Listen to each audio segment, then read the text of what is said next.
اگر آپ نے ابھی تک ہمارا چینل سبسکرائب نہیں کیا تو ابھی سبسکرائب کریں اور بیل آئیکن کو کلک کر کے ہماری لیٹسٹ ویڈیوز کے بارے میں اپڈیٹ جانیں۔ بسم اللہ الرحمن الرحیم۔ جناب نبی کریم صلی اللہ علیہ وسلم کے خدمت اقدس میں ایک صحابی جن کا نام عبداللہ ابن الثقفی رضی اللہ تعالی عنہ ہے، وہ آتے ہیں اور فرماتے ہیں: قلت یا رسول اللہ قل لی فی الاسلام قولا لا اسأل بعدک، کہ اللہ کے رسول مجھے بتلائیے کہ اسلام کیا چیز ہے،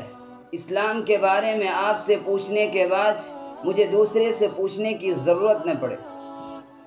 تو جناب نبی کریم صلی اللہ علیہ وسلم نے ارشاد فرمایا: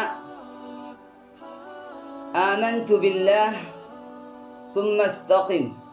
کہ تم ایمان لاؤ اللہ پر اور اس پر جمے رہو، یہی اسلام ہے۔ دوسری جگہ جناب نبی کریم صلی اللہ علیہ وسلم ارشاد فرماتے ہیں: من احب للہ وابغض للہ واعطى للہ ومنع للہ فقد استکمل الایمان، جس نے کسی سے محبت رکھنے میں، کسی سے بغض رکھنے میں، کسی کو کچھ دینے میں یا کسی کو کچھ چیزوں سے روکنے میں اللہ کی رضامندی کو شامل حال رکھا تو گویا کہ اس نے اپنی ایمان کو مکمل کر لیا۔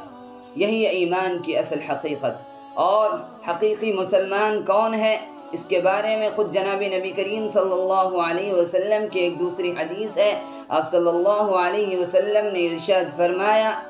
المسلم من سلم المسلمون من لسانه ویدہ، کہ مسلمان تو وہ ہے جس کی زبان اور جس کے ہاتھ سے دوسرے مسلمان محفوظ رہے، یعنی ایک مسلمان کو دوسری مسلمان سے تکلیف نہ پہنچے، چاہے زبان کے ذریعے ہو یا ہاتھ کے ذریعے ہو، لیکن ایک مسلمان کو دوسرے مسلمان سے تکلیف نہیں ہونی چاہیے۔ اصل اور حقیقی مسلمان یہی